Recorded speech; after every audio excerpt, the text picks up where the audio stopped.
إِنَّ مَعَ الْعُسْرِ يُسْرًا. اللہ ہر مشکل کے بعد آسانی عطا فرمائے گا. اور فرمایا میرا ایمان ہے کہ ضرور عطا فرمائے گا. یہ بات کہہ رہے تھے کہ سامنے سے دھواں اٹھا, اتنا سخت دھواں اٹھا کہ آپ نے سوچا شاید وہاں بادیا وہاں جاتے. وہاں چلنے لگے تو پیچھے سے کسی نے آواز دی, ٹھہر جاؤ, رکو. وہیں رک گئے. تھوڑی دیر گزری تو کہا رک جاؤ. جب رکے تو ایک بولنے والا بولا, کہنے لگا تمہارے لیے تھوڑی دیر کے بعد جانوروں کا بندوبست کر دیا جائے گا, کھانے کا بھی بندوبست ہو جائے گا, بچے کا پیر بھی صحیح ہو جائے گا, چلے جانا, لیکن ذرا ٹھہرو.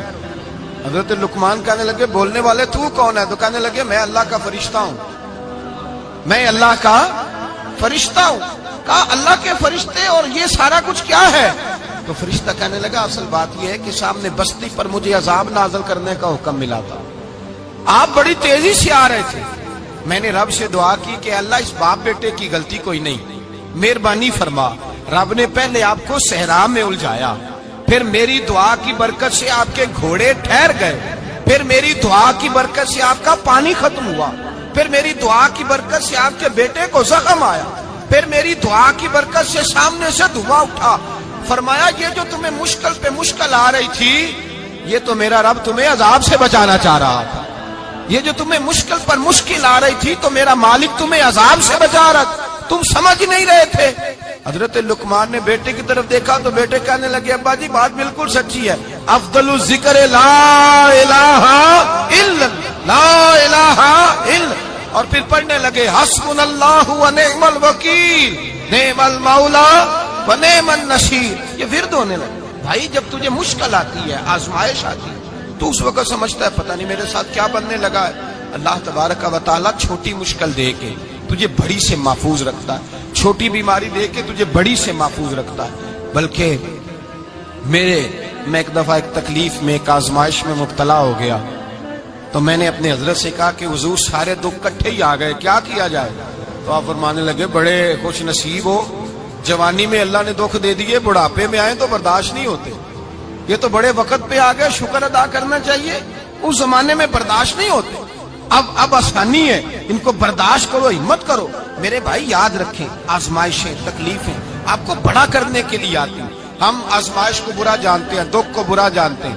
دکھ تو بڑے پیارے ہوتے ہیں, یہ رونے کا سلیقہ سکھاتے ہیں, یہ اللہ کو منانے کا طریقہ سکھاتے ہیں, یہ مسجد میں جانے کا. وہ جو سکھی بندہ ہے نا, سکھی, مجھے ایک صاحب کہنے لگے دو قسم کے لوگ مدینے سے آتے ہیں, مدینہ شریف پوچھنے لگے, کہنے لگے حضرت جی دو قسم کے بندے ہیں, کچھ واپس جاتے ہوئے تڑپ رہے ہیں, کچھ تصویریں کھینچ رہے ہیں رخصتی کے وقت, فرق کیا ہے؟ تو میں نے کہا وہ جو تصویریں کھینچ رہا ہے وہ امیر آدمی ہے, اسے پتا ہے کہ میں پھر ٹکٹ لے لوں گا, مہینے کے بعد پھر آ جاؤں گا.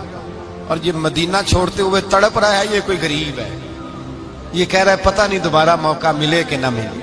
یہ دکھی ہے, یہ آزمائش میں دکھی. سکھی بندہ تو مکے جا کے نہیں روتا, وہاں بھی کھڑا ہے, ڈٹ کے کھڑا. دکھی کوئی نہیں تو روئے کیسے, روئے کیسے؟ دکھیے دی گل دکھیا ہی جانے, دکھیے دی گل. کیا خوبصورت لفظ ہے میاں صاحب کی, اور لفظوں میں حسن دیکھے. کہنے لگے دکھیے دی گل اے دکھیا ہی جانے, تے سکھیے نو کی خبراں, تے یار جنہاں دے موت نے مارے روندے نہیں تک تک قبراں. یہ مشکل مرحلہ ہوتا ہے, جب انسان تکلیف میں ہوتا ہے پھر اسے احساس ہوتا ہے. اور تکلیف والے کو ہی تکلیف والے کی تکلیف کا احساس ہوتا ہے. جب آپ کو اللہ مشکل دیتا ہے تو سمجھ لیں رب آسانی دینا چاہ رہا ہے. جب تیز دھوپ آتی ہے تو سمجھ لیں اللہ گرم ہوا گزار کے ٹھنڈی بارش برسانا چاہ رہا ہے. اور جب چاروں طرف سے گھٹن ہو, پنجابی میں کہتے ہیں گما لگ جائے, تو پھر سارے بول کے کہتے ہیں اب جو طوفان آئے گا وہ سخت ہی آئے گا. اس لیے کہ گھٹن جتنی زیادہ ہوتی ہے پھر فضل بھی اتنا. حضرت نوح علیہ السلام کی قوم کو حضرت نوح علیہ السلام نے 1500 سال سمجھایا ہے. 15 کچھ لوگوں نے 950 سال لکھا ہے نا, اعلیٰ حضرت نے لکھا ہے 1500 سال عمر ہوئی حضرت نوح علیہ السلام. اللہ تعالیٰ بندے کو جلدی سزا نہیں دیتا, بلکہ قرآن مجید میں ایک جگہ رب کریم اس طرح بھی فرماتا ہے کہ جب بندے مجھے بھول جاتے ہیں تو میں ان کے لیے نعمتوں کے دروازے کھول دیتا ہوں. بندہ سمجھتا ہے کہ میں کچھ تو ہے نا کہ میرے اندر, کہ میں جدھر جاتا ہوں خیر ہی خیر ہو جاتی ہے. وہ سمجھتا ہے کہ میری عقل ہے, حالانکہ اللہ اسے ڈھیل دیتا ہے. اللہ اسے ڈھیل دیتا ہے. گناہوں کی سزا کے 3 طریقے ہیں. ایک ہے متنبع کرنا، تنبیہ کرتا ہے اللہ، بندہ متنبع ہو جاتا ہے، یہ اللہ کا بہت بڑا احسان ہوتا ہے. ایک ہوتا ہے مہلت دینا، اور ایک تیسرا ہوتا ہے اللہ خفیہ تدبیر کرتا ہے. تھوڑا سا سمجھیے گا، انسان پر کوئی آزمائش آئی، فوراً اس کی چھٹی اس نے کہا کہ وہ فلان جگہ غلطی کی تھی تب ایسا ہوا ہے. ہوتا ہے نا کئی دفعہ آواز آتی ہے نا اندر سے، چلیں بول دیں کچھ نہیں ہوتا آپ کو. اللہ جانتا ہے یہاں کوئی کچھ نہیں کہے گا آپ کو. اور ہماری تو ویڈیو بھی نہیں گھومتی، یعنی خبر بھی نہیں ہو کہ کس نے ہاں کر دی کس نے نہ کر دی. آپ بغیر ٹینشن کے بات چیت کریں، آج کچھ نہیں ہوتا ہے انشاءاللہ تعالی. آتی ہے اندر سے آواز. میں آپ سے اس لیے ان چیزوں کی تصدیق کراتا ہوں کہ باقیوں کو بھی آتی ہے کہ نہیں، اس لیے تصدیق. کبھی کوئی کسی جگہ انسان پریشان ہوتا ہے تو محسوس کرتا ہے کہ وہاں مجھ سے ہوتا ہے نا جی. جس کو یہ نصیب ہو جائے بڑا خوش نصیب آدمی ہے. حضرت مولا علی فرماتے ہیں اگر تجھے دنیا میں سزا مل گئی تو بچ گیا ہے، سمجھ پھر اللہ کرم کرے گا، آخرت میں سزا نہیں دے گا. اور یہ یاد رکھ لے، وما اصابکم من مصیبت فبما کسبت ایدیکم ویعفو عن کثیر. اللہ فرماتے ہیں دنیا میں تجھے جو بھی تکلیف پہنچتی ہے وہ تیرے ہاتھوں کے کرتوتوں کی وجہ سے پہنچتی. ویعفو عن کثیر، فرمایا کثیر گناہ تو میں ویسے ہی معاف کر دیتا ہوں. یہ جو تیری زندگی میں دکھ ہے نا، یہ بھی میری قلیل سزائیں ہیں. یہ کثیر پر سزا، یہ قلیل ہے قلیل. یہ جو تمہاری زندگی میں تکلیف ہے، انسان کو سزا ملتی. حضرت فضیل بن عیاض رحمۃ اللہ تعالی علیہ گھوڑے پہ بیٹھے تھے، گھوڑا شرارت کرنے لگ گیا، اچھلنے لگ گیا، کودنے لگ گیا. تو فضیل بن عیاض نیچے اترے، ایک کونے میں جا کے نماز کی نیت باندھ لی، 2 رکعت نماز پڑھی، پھر دیر تک استغفار پڑھتے رہے، روتے رہے، دعا کرتے رہے. واپس آئے، خادم عرض کرنے لگے حضور سمجھ نہیں آئی، گھوڑے نے تھوڑی سی شرارت کی، وہ بدکا ہے، آپ نے اس کو چھوڑا ہے اور چھوڑ کر کے آپ نماز میں لگ گئے. تو حضرت فضیل بن عیاض فرمانے لگے جب بندہ اللہ کی نافرمانی کرتا ہے نا تو جو چیزیں اس کی فرما بردار ہوتی ہیں وہ اس کی نافرمانی کرنے لگ جاتی. تو مجھے محسوس ہوا تھا کہ میں نے کہیں اللہ کی نافرمانی کی ہے، اس لیے ایسا ہوا ہے کہ میرے گھوڑے نے میری، تو میں توبہ کرنے لگا ہوں. اور آپ دیکھتا ہوں بیٹھ کے بھلا کیا ہوتا ہے. میں نے سچی توبہ، حالانکہ مجھے یاد نہیں کہ میں کہاں بولا، پر کھری اور سچی توبہ کی. دوبارہ گھوڑے پہ بیٹھے تو گھوڑا بالکل صحیح ہو کے ساتھ چلنے لگ گیا. میرے بھائی جب یہ تنبیہ ہے اللہ کی طرف سے، یہ متنبع کیا جاتا ہے کہ تو بعد آ جا. بہت ساری جگہوں پہ انسان کو وقتی طور پر اگر سزا مل جائے، نبی پاک علیہ السلام کی خدمت میں ایک صحابی آئے، بات مضبوط کر دوں، واقعہ سنایا ہے نا تو کچھ لوگ سمجھتے ہیں کہ یہ واقعہ ہے، تو میں ایک حدیث پاک امام بہقی کی لکھی ہوئی عرض کرتا ہوں. نبی پاک علیہ السلام کے ایک صحابی آئے اور ان کا سر پھٹا ہوا تھا، خون بہ رہا تھا. سرکار نے فرمایا کیا ہوا؟ عرض کی حضور ایک عورت جا رہی تھی، میری نظر پڑی، ابھی نظر پڑی ہے کہ میرے آگے ستون آ گیا تو میرے سر پہ لگ گیا. نبی پاک صلی اللہ علیہ وسلم نے فرمایا تیرے لیے خوشخبری ہے، اگر دنیا میں تیری غلطی کی تجھے سزا ملی ہے تو پھر رب تجھے قیامت میں سزا نہیں دے گا. پھر اللہ قیامت میں سزا، بعض گناہ ایسے ہیں جن کی یہاں بھی سزا ملے گی اور وہاں بھی ملے، لیکن میرے بھائی پہلی بات یہ ہے کہ اللہ تعالیٰ اس غلطی کی یہی سزا دے لے اور دعا فرمائے اللہ تبارک و تعالیٰ یہاں بھی معافی عطا فرمائے، وہاں بھی معافی عطا فرمائے، اللہ درگزر فرمائے. لیکن میرے بھائی ایک تو یہ سزا، ایک سزا یہ ہوتی ہے کہ انسان جب گناہ کرنے لگتا ہے تو اللہ نعمتوں کے دروازے کھولتا ہے، مہلت دیتا ہے. 500 سال تک فرعون کو مہلت دی. کتنے؟ یہاں جو 5 سال حکومت کر لیتا ہے وہ کہتا ہے سب سے قابل میں ہی ہوں، مجھے مہلت ملی ہوئی ہے. 500 سال مہلت دی اللہ تعالیٰ نے. اور فرعون کی قوم پر پتہ عذاب کس طرح کے آئے تھے؟ ٹڈیاں مسلط کر دی اللہ نے. یہ گھومتی نہیں چھوٹی سی، ہم اپنی زبان میں اس کو کچھ لوگ مختلف ناموں سے یاد کرتے ہیں، کوئی مکڑی کہتا ہے، کوئی کچھ کہتا ہے. مسلط کر دی، جاتی نہیں. ان پر بنی اسرائیل کے ان مقابل جو فرعون کی قوم تھی ان پر الزام اس طرح کا عذاب آیا کہ مینڈک مسلط کر دی اللہ تعالیٰ. برتن کھولتے تھے اندر مینڈک نکلتا تھا. دنیا کی ہر دوائی استعمال کرتے تھے، لیکن مہنک نکل آتا تھا. تھوڑا سا سمجھا کریں چیزوں کو. ہمارے رنگ نہیں زیادہ گورے کہ ہم پر عذاب نہیں آتا. کوئی بہت زیادہ اللہ تعالیٰ معاف فرمائے دولت نہیں جمع کرا بیٹھے شاہی خزانے میں کہ ہم سے پوچھا نہیں جائے گا. یہ مہلت ہے, مہلت کو مہلت سمجھو. پھر جب پکڑ آتی ہے نا اللہ کریم کی, میں نے دیکھا کروڑوں روپیہ 6 اولادیں. ایک شخص کے بچے باہر سے آ رہے تھے, وہ بندہ بیمار تھا. مجھے کہنے لگا حضرت جی دعا کریں میں ان کے آنے سے پہلے مر جاؤں ورنہ آ کے مجھے مار دیں گے.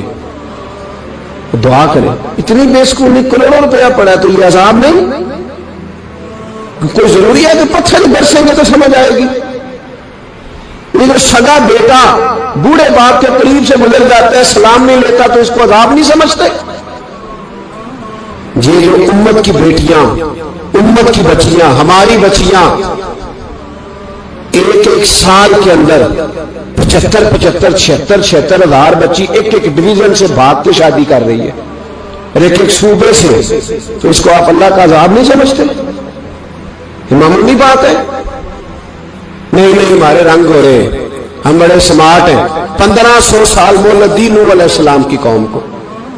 کتنے سال بول کے بتائیے, بول کے دوبارہ بولیے. 1500 سال. کوئی آدمی اپنی سمارٹنس پہ خوش نہ ہو جائے کہ 20 سال ہو گئے میں تو نافرمانی بھی کر رہا ہوں, روٹی بھی پک رہی ہے, میں تو حرام بھی کھا رہا ہوں, پھر بھی سب ٹھیک ہے. 1500 سال مہلت دی. پھر حضرت نوح کہنے لگے اللہ میں نے تو بڑا سمجھایا, نہیں باز آتے. تو رب کریم نے فرمایا کشتی بناؤ. اللہ کے پیغمبر کشتی بنانے لگے تو قوم مذاق اڑانے لگ گئی. اب کیا کرنے لگے ہو؟ اب کشتی بنانے لگے ہو, خیر تو ہے, قوم مذاق اڑا رہی ہے. حضرت نوح علیہ السلام کا آپ نے کشتی بنائی, پانی کہاں سے نکلا؟ نہ بارشیں ہوئی نہ سیلاب آئے. ایک تندور تھا, اس کے اندر سے پانی نکلنا شروع ہو گیا.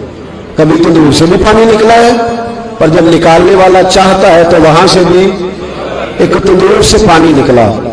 اتنا نکلا, اتنا نکلا, اتنا نکلا کہ قوم ساری ڈوب گئی. قرآن مجید کے صفحات شہادت دیں گے کہ حضرت نوح کی قوم کا بچہ بہ گیا. بچے صرف وہ تھے جو حضرت نوح کے ساتھ ہو گئے, تباہ ہو گئی. اللہ بے نیاز ہے, بے نیاز. 1500 سال مہلت ملے اور تو پھر بھی کہے رب بڑا کریم ہے, معاف کر دے گا. 1500 سال تجھے گنجائش دے اور تو کہے کوئی نہیں, بات معافی ملنی چاہیے ابھی بھی. میرے بھائی, حضرت صالح علیہ السلام کی قوم, حضرت صالح نے تبلیغ شروع کی تو کہنے لگے پہلے معجزہ دکھاؤ.